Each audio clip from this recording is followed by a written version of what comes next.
Welcome back. Are you ready to have some fun? In this video, we're going to show you how to use a Bitcoin wallet, whether it's custodial or self-custodial, and I'll get into exactly what that means. By the end of the video, I hope that you have at least two options on your phone that can help you interact with the Bitcoin network, whether you're receiving or sending some Bitcoin. But first things first, let's start with the basics. What is a Bitcoin wallet? Put simply, a Bitcoin wallet is just an interface. It lets you send and receive Bitcoin and keep track of your balances. So think of it like your Bitcoin control panel.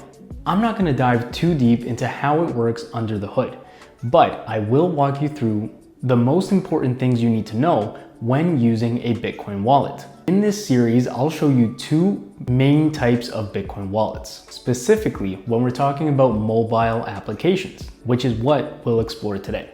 The key concept here is custody. Custody is crucial in Bitcoin. It determines whether you're truly in control of your Bitcoin or if someone is holding it for you. Most Bitcoin wallet apps fall into one of two categories: self-custodial wallets and custodial wallets. With a self-custodial wallet, you have full control over your Bitcoin. The app will generate a Bitcoin seed phrase for you or let you import one that you've created somewhere else. That seed phrase is the key to your Bitcoin, literally. It's what proves ownership of your funds and lets you recover your wallet in the event that you lose your device. But here's a golden rule. Never, ever enter your seed phrase into an app connected to the internet, unless you know exactly what you're doing. No app, no person, and no website should ever ask you for your seed phrase to use that platform. If they do, it's probably a scam. Now, on the other hand, let's look at custodial wallets, which I like to compare to somewhat traditional banks. You sign up, sometimes with an email or a phone number, and the app will handle the rest. You get quick access to the wallet's features, and the setup is usually easier. They often support fast and cheap transactions using tools like the Bitcoin Lightning Network. And that sounds great, right? Well, there's a catch. Because a custodial app holds your Bitcoin for you, it means that it can freeze, lose, or even steal your funds. If the company goes under, your Bitcoin might go with it. So, just like banks, there's trust involved. And here's the bottom line. Every choice comes with trade-offs. Custodial wallets are great for small amounts and day-to-day spending. I even use them myself. But for serious savings, I recommend keeping your Bitcoin in a self-custodial wallet and taking it a step further, even a hardware wallet, once you understand exactly how custody works. All right, with that in mind, let's dive in and try some apps together. Today, we'll be using Blue Wallet and either Blink or Wallet of Satoshi. The one you download depends on what your app store in your jurisdiction allows you to download. On the left-hand side of your screen, you see the icon for Blue Wallet, and on the right-hand side, you see Blink or Wallet of Satoshi. Again, you'll need Blue Wallet and either one of these two. So what I'll do here is allow you to pause the video as you find and download these apps. All right, got them downloaded? Let's set them up. I've got my phone here and we're going to start with Blue Wallet. Okay, so right now I'm in my app store and I can see Blue Wallet right here. I'm going to open the app and you can see that it looks like this. Now remember, this is a completely self-custodial application, which means it's going to either give me a seed phrase or allow me to introduce one that I have already created somewhere else. In this scenario, I do not have a seed phrase and I'm going to create one right now. So let's go ahead and click add a wallet and I can name it whatever I want.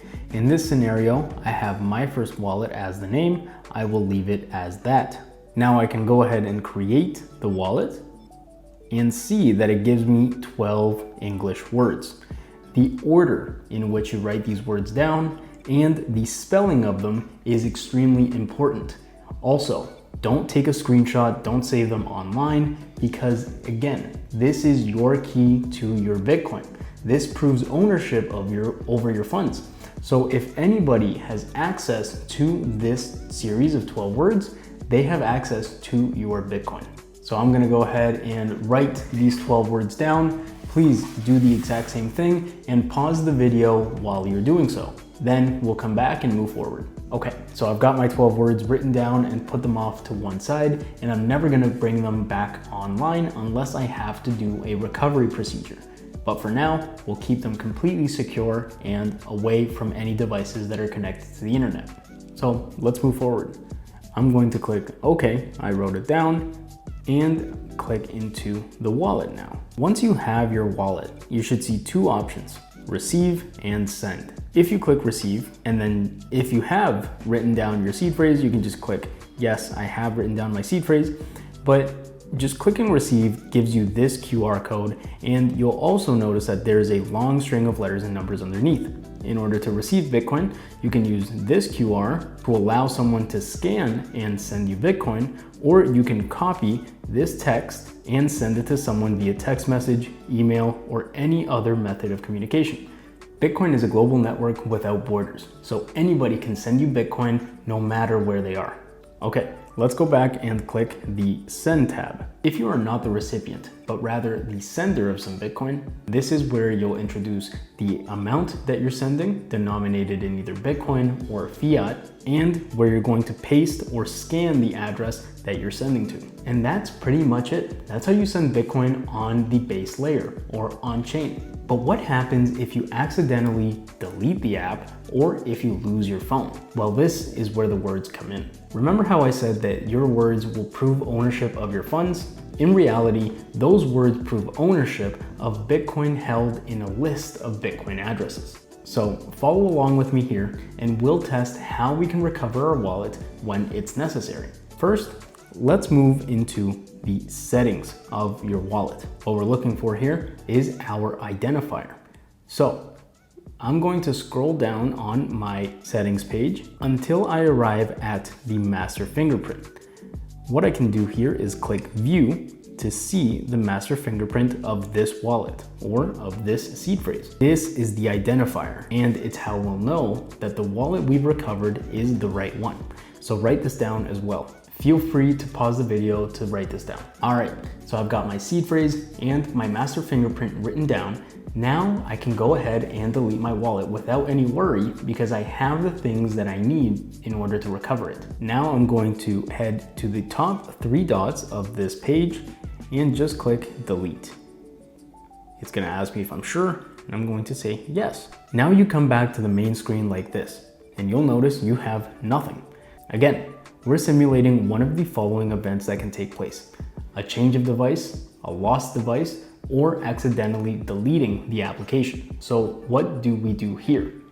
Well, we can download Blue Wallet again if we've lost a device, we've gotten another one, or again, we've deleted the app accidentally. You can just download it again or use any Bitcoin wallet app as long as it's a reputable one, and introduce our 12 words again. So I'm going to use Blue Wallet to recover my 12 words, and I'm gonna do so by going into the same option. Now, instead of clicking create, I'm going to click import wallet.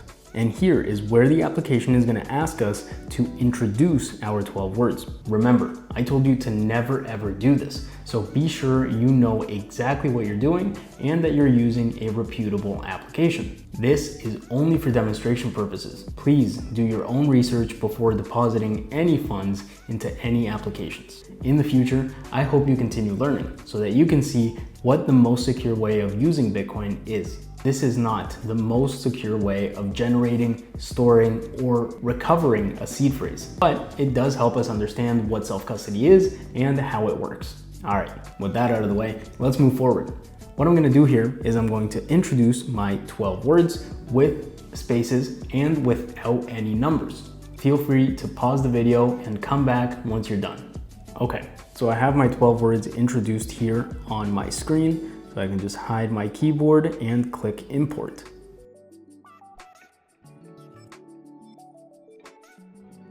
And there we go. The app has found something, so let's see if it's the right one.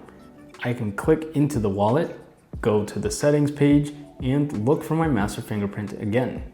If it's the same one, you know you successfully recovered the same wallet.